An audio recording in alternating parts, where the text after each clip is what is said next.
Welcome to my channel math in one shot. आज हम discuss करेंगे चैप्टर नंबर 12 की एक्सरसाइज के सभी क्वेश्चन विद आंसर्स।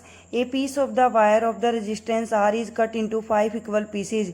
उसको 5 बराबर हिस्सों में काट दिया गया। These part are connected in parallel, और उनको पैरेलल में जोड़ दिया गया। If the equivalent resistance of the combination is R dash, अगर इक्विवेलेंट कॉम्बिनेशन आर डैश है, then find the ratio of R to the R dash. तो ratio क्या आ जाएगा आपका 25 है ओम। 5 + 5 + 5 + 5 आफ्टर डेट विच ये 5 के 25 कैसे आए। एक पार्ट बनेगा 1/5 और पैरेलल में रेजिस्टेंस आता है 1/1/5 + 1/1/5। इस तरीके से आप 5 टाइम लिखेंगे और यहाँ पर 1/5 का न्यूमरेटर में जाके हो जाएगा रेसिप्रोकल, तो ये हो जाएगा 5/1। It means 5 is added 5 time, then answer will be 25।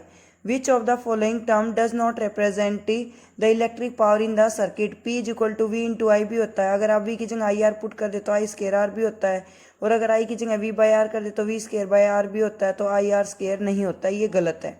An electric bulb is 220 volt with the 100 watt is operated at 110 volt। देखो यहाँ पर 220 था तो यहाँ 100 था, यहाँ 110 होगा, तो यहाँ ऑब्वियसली बात है क्या हो जाएगा 50। इसका हाफ हुआ तो ये भी क्या हो जाएगा हाफ।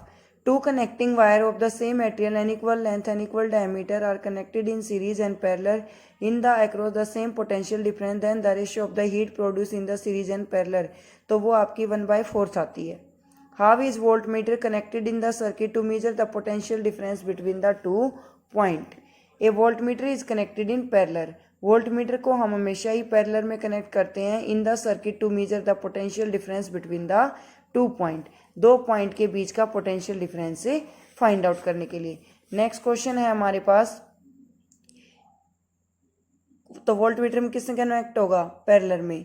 एक copper wire has the diameter 0.5 mm, तो ये डायमीटर दे रखा है, रेडियस निकालेंगे d/2, और ये मिलीमीटर में है, हमें इसको सेंटीमीटर में कन्वर्ट करना पड़ेगा, और इसको सेंटीमीटर में कन्वर्ट करेंगे तो डिवाइडेड बाय क्या आ जाएगा 10। रजिस्टिविटी यानी कि रो 1.6 × 10⁻⁻⁸ what will be the length of the wire. L आपको फाइंड आउट करनी है, रजिस्टेंस गिवन है 10 Ω। तो इसके लिए हम फॉर्मूला यूज करते हैं R = ρL/A। ये होता है हमारा एरिया। डायमीटर आपको गिवन है 0.5 मिलीमीटर। 0.5 को 10 से डिवाइड किया तो ये कन्वर्ट हो गया सेंटीमीटर में। रेडियस आ गई आपकी 0.05 डिवाइडेड बाय 2, जो अप्रोक्सीमेट एरिया जब हम निकालेंगे एक सर्कल का, तो सर्कल का एरिया क्या होता है πr²। पाई की वैल्यू रखेंगे 3.14 × 0.25 × 0.2025, तो अप्रोक्सीमेट एरिया आपका ये आ गया। रजिस्टिविटी आपको गिवन है, रेजिस्टेंस आपको गिवन है, तो R = ρL/A। R की वैल्यू गिवन है, रो की वैल्यू गिवन है, ये हमने निकाल लिया। तो A यहाँ पर डिवाइड है, सेकंड साइड हो जाएगा मल्टीप्लाई, रो मल्टीप्लाई आ जाएगा डिवाइड, और L की वैल्यू क्या आ जाएगी 125 मीटर। मीटर सेंटीमीटर से मीटर में जाते हैं तो हम डिवाइड करते हैं 100 से। In the second case, if the diameter of the wire is double, अगर डायमीटर को डबल कर दिया जाता है, then the area of cross section become 4 time, तो क्रॉस सेक्शन एरिया 4 टाइम हो जाता है। R is the resistance is inversely proportional to the area of cross section. It means जो रेजिस्टेंस है वो एरिया के इनवर्सली है, एक घटेगा तो दूसरा बढ़ जाएगा, और एक बढ़ेगा तो दूसरा घट जाएगा, और लेंथ डायरेक्टली प्रोपोर्शनल होती है, और रेजिस्टेंस क्या हो जाएगा 1/4। नेक्स्ट न्यूमेरिकल आपको गिवन है, numerical number 7। The value of the when A 12 volt battery is connected across the unknown resistance. अगर 12 वोल्ट की एक बैटरी को किसी भी अननोन रेजिस्टेंस के साथ जोड़ दिया जाता है, ठीक है। आफ्टर डेट 0.2 मिली एम्पियर को सिंपल में कन्वर्ट करोगे तो क्या आ जाएगा मल्टीप्लाई में 10⁻³ find the value of the resistance for the register. Ohm's law apply करेंगे, V = IR। तो सिमिलरली वोल्टेज आपको गिवन है 12 वोल्ट, इलेक्ट्रिक करंट आपको गिवन है 2.5 मिली एम्पियर, तो यहाँ पर डिवाइड बाय आ गया 1000। चाहे आप ऐसे लिखते 2.5 × 10⁻³ बात तो वही सेम रहती तब भी। V = IR, V की वैल्यू आपको गिवन है, I की वैल्यू गिवन है, तो R = V/I, क्योंकि I यहाँ पर मल्टीप्लाई है, सेकंड साइड हो जाएगा डिवाइड, तो रेजिस्टेंस की वैल्यू सोल्व करके क्या है आपके पास 4800 Ω। नेक्स्ट स्टेटमेंट आपको गिवन है 9th में, a battery of the 9 volt is connected in series. 9 volt की एक बैटरी को सीरीज में कनेक्ट कर दिया। अब ये सीरीज में है तो सिंपल वैल्यू ऐड करनी है। 5 + 4 9, 9 + 3 12, 12 + 2 14, यानी कि 1.4 + 12 13.4 आ गया total resistance. How much current flow through the 12 ओम। 12 ओम के थ्रू कितना करंट पास होगा। सिमिलरली वोल्टेज हमें गिवन है 9 वोल्ट, टोटल रेजिस्टेंस वही 13.4 ही आ रहा है। करंट आपको फाइंड आउट करना है तो I = V/R। ये ओम्स लॉ हमने यूज़ किया है। V की वैल्यू हमने रखी 9 / 13.4 0.67 ampere. Next one is question number 10, most important question और most important numerical of this chapter. How many 176 ohm resistor, 176 ohm के कितने रजिस्टर पैरेलल में जोड़े जाएं टू कैरी ए 5 एम्पियर। अगर उनका करंट जो है वो 5 एम्पियर और वोल्टेज 220 वोल्ट है तो यहाँ पर हम क्या करेंगे, R = V/I। तो V की वैल्यू है 220 डिवाइड बाई I की वैल्यू है 5, तो क्या आ गया 44 ओम। यानी कि टोटल रजिस्टेंस आएगा आपका 141/44। और यहाँ पर हमें पर्टिकुलर वैल्यू दे रखी थी resistance of the single resistor 176 ohm. 1/176 multiply x ले लिया हमने, नंबर ऑफ रजिस्टर्स कितने जोड़े जाएंगे। अब यहाँ पर 176 डिवाइड है, उधर हो जाएगा मल्टीप्लाई। 44 × 1 = 44, 44 4 × 176। तो इस तरीके के हम 4 रजिस्टेंस को कंबाइन कर सकते हैं। In the next question I repeat it again, how many 176 ohm resistor, 176 ohm के कितने रजिस्टर्स हम कंबाइन करें to require a carry 5 ampere current. तो यहाँ से एक रजिस्टेंस की वैल्यू निकाली 220 डिवाइड बाई 5, तो वो आई 44। तो टोटल है 176, 44 से डिवाइड कर दो तो given resistance divide by total, यानी कि जो हमने ऑब्जर्व किया वो दोनों को आपस में डिवाइड करके क्या आ गया, नंबर ऑफ रजिस्टर्स, यानी कि कितने रेजिस्टेंस जोड़े जाएंगे। Show how you would connect the 3 resistor each of 6 ohm so that the combination has 9 ohm. आप 6 ओम के 3 रजिस्टेंस को किस तरीके से जोड़ें कि टोटल आए 9। दो को सीरीज में, दो को पैरेलल में कर दो, एक को सीरीज में। दो को पैरेलल में किया तो 1/6 1/6 टेक 6 एलसीएम 1 + 1 2 2 1 = 2 2 3 = 6 1/3 क्रॉस मल्टीप्लाई करेंगे, रजिस्टेंस इन पैरेलल आ गया 3 ओम। और एक आपका क्या दे रखा है 6, उसको कर दो सीरीज में, 3 + 6 क्या आ जाएगा 9। नेक्स्ट में है कि आपका जो टोटल रजिस्टेंस है वो आए 4 ओम। तो हमने क्या किया, दो को सीरीज में और तीसरे को पैरेलल में। तो सीरीज में करेंगे तो 6 + 6 क्या हो जाएगा 12, और पैरेलल में करेंगे तो क्या हो जाएगा 1 के डिवाइड बाय चला जाता है 1/12 + 1/6। तो यहाँ पर 12 आ जाएगा LCM, 12 1 = 12, 6 2 = 12, 2 + 1 3, 3/12, it means answer is 1/4। Question number 12, several electric bulb are designed to be used on a 220 volt electric supply line. Are rated 10 watt. How many lamp can be connected parallel with each other? इसके साथ कितने lamp parallel में जोड़े जाएंगे। अगर हमारे पास दो wire हैं 220 वोल्ट की और मैक्सिमम जो करंट अवेलेबल वो 5 एम्पियर है, तो इस चीज़ को हमें एक्सप्लेन करना है। वोल्टेज हमारे पास है 220 वोल्ट, करंट हमारे पास है 5 एम्पियर। नंबर ऑफ जो बल्ब्स आएंगे वो क्या आएंगे, टोटल वोट। देखो यहाँ से पावर क्या आएगी 220 × 5, it means 500, 5 2 = 10, 0 carry 1, 5 2 = 10 and 1 11, it means direct product we get 1100 divided by number of bulb 10, 10 to 10 cancel out, there are 110 bulb that we can generate from it. Question number 13, a hot plate of electric oven connected to a 220 volt, V is equal to 220, 2 resistor each ohm 24, it means A also have 24 ohm, B also have 24 ohm, in series or parallel, what are the current in these three cases?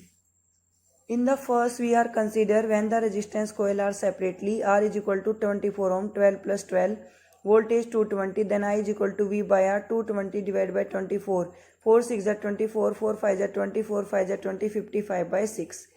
If the resistance is connected in series, 24 + 24, that is 48, then voltage 220, I is equal to V/R, 220 divided by 48, then answer will be 4.58. If all the three are connected in parallel, then the total resistance is 12 and 220 divided by 12, that is 18.33. It means we have to connect all the electric appliances in the parallel. Parallel में अगर आप connect करते हैं तो हर किसी plug हर किसी का जो डिवाइस का आपका एक प्लग है, स्विच है, वो सभी का अलग अलग रहेगा। Compare the power in 2 ohm, resistance आपको 2 ohm given with a 6 volt battery 1 ohm and 2 ohm and a 4 volt battery in parallel with the 12 and 2 ohm. हमें ये इम्पैक्ट बताना है कि इनका क्या क्या इफेक्ट पड़ेगा बैटरी को चेंज करने की वजह से। यहाँ पर वोल्टेज आपको गिवन है 6 volt, total resistance 1 + 2 3 ohm, I is equal to V/R 6/3, 3 1 जा 3, 3 2 जा 6, 2 ampere. If we have to calculate how much power is used, P is equal to V into I की वैल्यू निकाल ली है 2 और P की value क्या थी 6 और V की वैल्यू क्या थी 6 मल्टीप्लाई 2 क्या आ गया 12 ओम। 12 ओम जो है वो पावर कंज्यूम करेगा। In the next case, second part also, 4 volt battery in parallel with 12 and 2 ohm. In this case, when the resistance are connected in parallel, current passing through them will be different from the current passing through the 2 ohm resistance will be I is equal to V/R 4/2, 2 1 जा 2, 2 2 जा 4. Power is the product of electric potential and electric current 4 multiply 2 that is equal to 8 ohm, 8 volt. Power is the first case is more as compared to the second one. Numerical number 15 बहुत ही ज़्यादा important है। 2 lamp, 1 is rated 100 vote, एक lamp है जिसकी power आपको 100 vote given है, voltage 220 given है, second की पावर 60 है और वोल्टेज 220, उनको पैरेलल में जोड़ दिया गया तो आपको करंट फाइंड आउट करना है। उसके लिए पर्टिकुलर हम क्या मेथड रखते हैं, P is equal to V into I और I की वैल्यू निकालनी है तो P/V। 100/2 2 0, 1 0 2 1 0 कैंसिल आउट, 2 5 जा 10, 11 5/11 second. Similarly power 60 divide by 2 2 0, 1 0 2 1 0 cancel out, 2 3 जा 6, 2 1 जा 2, 3/11 एम्पियर। अब ये भी करंट है, ये भी करंट है, टोटल निकालेंगे 5/11 + 3/11 date equal to 8/11, 0.727, that is the total current that is passes through the two bulb. Most important caution, which use more energy, 250 watt TV, 250 vote का टीवी सेट ज़्यादा एनर्जी को consume करता है 1 घंटे में, या 1200 वोट का टोस्टर 10 मिनट में करता है, ये आपको एक्सप्लेन करना है। Energy consumed by T, power multiply T, it means power multiply time, 250 multiply 1, 250 watt hour. For the toaster, P multiply T, 1200 multiply 10/60, that is 200 watt hour. It means TV consume the more energy. In numerical number 17, it is given an electric heater of resistance 8 ohm and draws 15 ampere. Ampere आ गया तो क्या है current, current है तो क्या है I. V R की value है 8, V I की वैल्यू है 15 और टाइम आपको गिवन है 2 hour. At which rate the heater shows the tendency. Resistance of heater 8 ohm, current is 15 ampere, time T is equal to V. If we are considering the heat time T, if we are considering the heat, H is equal to VI/T. Similarly, if we are finding the energy, then H/T, I square RT, value of I 15, multiply 15, R 8, multiply T, don't know, then 15 multiply 15, 2 to 5 multiply 8, that equal to 1880. 8 5 is 40, carry 4, 8 2 is 16 plus 20, 0 carry 2, 8 2 is 16 plus 2 18. We have to give reason about the specific these some point. Why is the tungsten used almost exclusive for filament of electric bulb? Because it have high melting and boiling point and approximately 3380. It does not get oxidized and it does not corrode. That's why. Why are the conductors of electric heating device such as the bread toaster and electric iron made of an alloy rather than a pure metal? Resistivity of an alloy is generally higher as compared to the metals. Metals के comparison में उनकी resistivity ज़्यादा होती है, इसी वजह से yellow जल्दी से हाई टेम्परेचर पर भी ऑक्सीडाइज नहीं होते हैं। Next one is, why is the series arrangement not used for the domestic circuit? The resistance will increase, leading to more consumption of energy. In case of the short circuit, all appliances will get off. सारी चीज़ें जलकर राख हो जाएंगी. How does the resistance of a wire vary with its area of cross section? Resistance is inversely proportional to area of cross section. As the area increase, then resistance is decrease, and resistance increase, area is a decrease. Next is why the copper aluminium, copper की wire ज़्यादा आपकी costly रहती है और copper की wire का ही आप use कीजिए एज कम्पेयर टू एल्यूमिनियम का। एल्यूमिनियम की ज़्यादा लोड बर्दाश्त नहीं कर पाती।